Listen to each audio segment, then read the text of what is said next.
5 true crimes that happened on Halloween in the UK.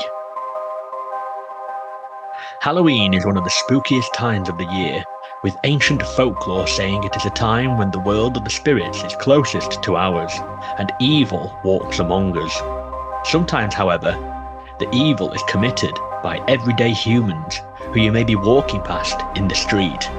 Here are 5 examples of true crimes committed in the UK that happened on Halloween.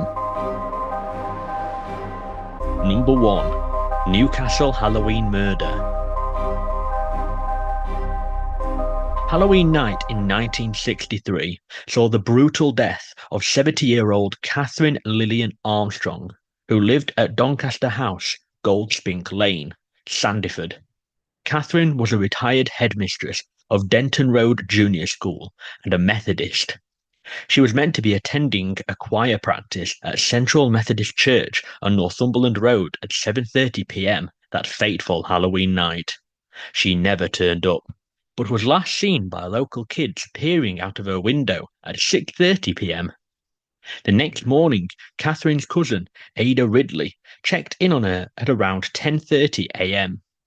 Concerned that she wasn't answering her door or hadn't opened her curtains, Ada contacted the police.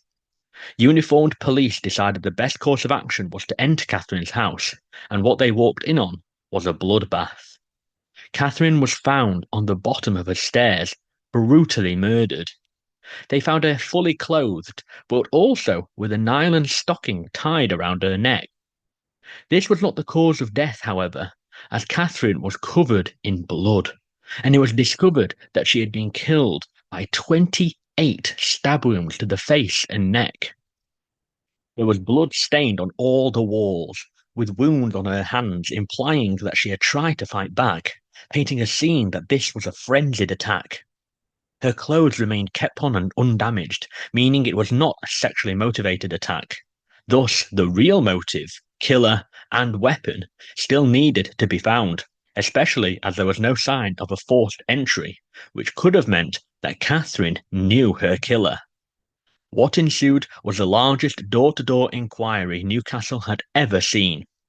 With lack of forensic technology, having spoken to over 16,000 people, yet still no motive or suspect found, and having not found the murder weapon, Catherine's murder remains unsolved to this day. Number 2. The Silent Witness.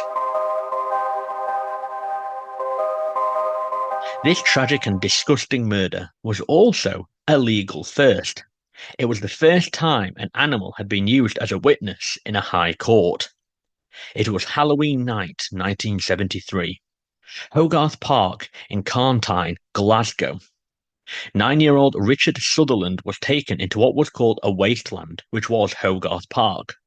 He was being led by 17-year-old Brian Morris and his dog, a black and white mongrel named Kim. Brian had already been implicated in 2 previous child deaths and was nicknamed Psycho by other kids. Here, Brian tied a belt around 9-year-old Richard's neck and then proceeded to beat him to death by beating his head with a pickhead, stones, and bricks. Richard was just on his way back from a party at Bluevale Primary School, Dennistown, with his friends, when he was witnessed to have been led by the hand into Hogarth Park. There was a dog identity parade, the first in Scottish history for a murder inquiry, where witnesses point out which dog they saw. The dog they saw was Kim. They traced Kim back to her owner, Brian, and it was Kim that provided the evidence required to prosecute him. When Richard was found on the 1st of November, they found his blooded Halloween hat, a blooded pickhead, and blooded stones near his body. Forensics then proved that Kim's hair that was on the pickhead was the same that was on Brian's coat, proving that he was present and had touched the pickhead, providing enough evidence to prove Brian guilty. This was the first time in Scottish history a dog was a witness in a murder inquiry. Number 3. Bombing near Belfast bonfire. It was Halloween 1972. Now, Belfast was, of course, already a troubled area. Now, bonfires have been used in Halloween celebrations for centuries, especially in Ireland, actually since the pagans. While playing around a Halloween bonfire in the docks area in Belfast, two young girls, 6-year-old Paula Strong and 4-year-old Claire Hughes, were caught in a bombing that ended both of their lives.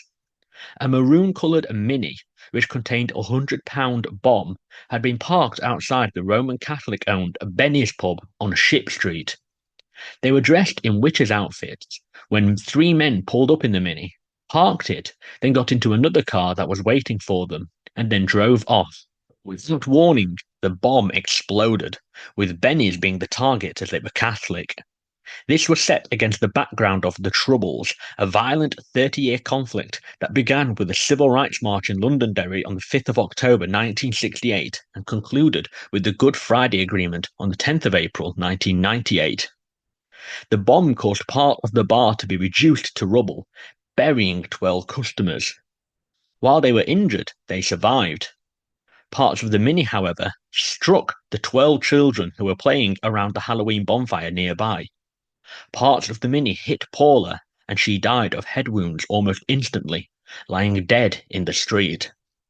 Claire died from wounds inflicted upon her in the same manner on her way to the hospital. Halloween is meant to be a fun time of year for children, but for these two girls, it was to end in tragedy. Number 4. A night out gone wrong. It's actually quite shocking how many murders remain unsolved. In the early hours of Halloween 1982, 20-year-old Andrew Stevens was subjected to an unprovoked assault that ultimately led to his death. Andrew and his friend Graham Root left the Friar Lane Football Club in Leicester at 1 a.m. on the 31st of October 1982, when they were approached by two young men who asked them if they were well dressed enough to get into the club and if they knew of any other clubs in the area. After Andrew and Graham moved onto the nearby New Street, the two approached them again. For reasons unknown, the two men attacked Andrew unprovoked, and he suffered a head wound, lying bleeding in the street. He was taken to Leicester Royal Infirmary and treated for his injuries. Although he was discharged, he was then readmitted the next day, and then died of his wounds on the 7th of November. There was actually rather a detailed description of his two supposed attackers. They were both said to have had West Midlands accents for a start. They were both described to have been in their 20s and white. The first male was 5'5", had short dark hair and was clean shaven. The second had shoulder-length fair hair and was 5'8". They also knew what clothes the attackers were wearing. Although Andrew was the only one who died, Graham was also attacked but survived, and they were both described as quiet lads who came into the town once a week, ruling out the idea that they had made enemies. As such, aside from an unprovoked assault or an intoxicated altercation gone bad, the main theory was that they were football fans. In particular, Sheffield Wednesday supporters, who had a game in Leicester on the 30th of October. This, however, presented the police with a problem. The perpetrators could be from numerous regions now. Thus, despite opening up the search to South Yorkshire, despite putting out a national plea, and despite all the details they had, the killers were not found, not even 40 years later. Number 5. Halloween House of Horror. Another shocking feature of murders is how long it can be between the murder and the body being found. Whilst children were trick-or-treating in Ealing, Greater London on Halloween in 1984, a woman was to be the victim of a terrible fate. The woman in question was 37-year-old Beverly Trendall, who lived alone in her Ealing flat. She left Heathrow Airport where she worked at 8 p.m. to go home, and that was the last time she was seen alive. After her mother could not get hold of her, police entered the flat through a kitchen window to find Beverly in the living room, sprawled out with the bread knife stabbed straight through her heart. There was no sign of a struggle, forced entry, or sexual assault, just one forceful stab directly through the heart. What made this horrible case even more baffling were some of the out-of-the-ordinary events that surrounded the murder. She was described as liking to keep herself to herself and had a small circle of friends. So it was strange when the police were told that she was seen with three strangers in a pub around a week prior to her death. A neighbour also recalled seeing a grey-haired man in his 30s with Beverly at her window.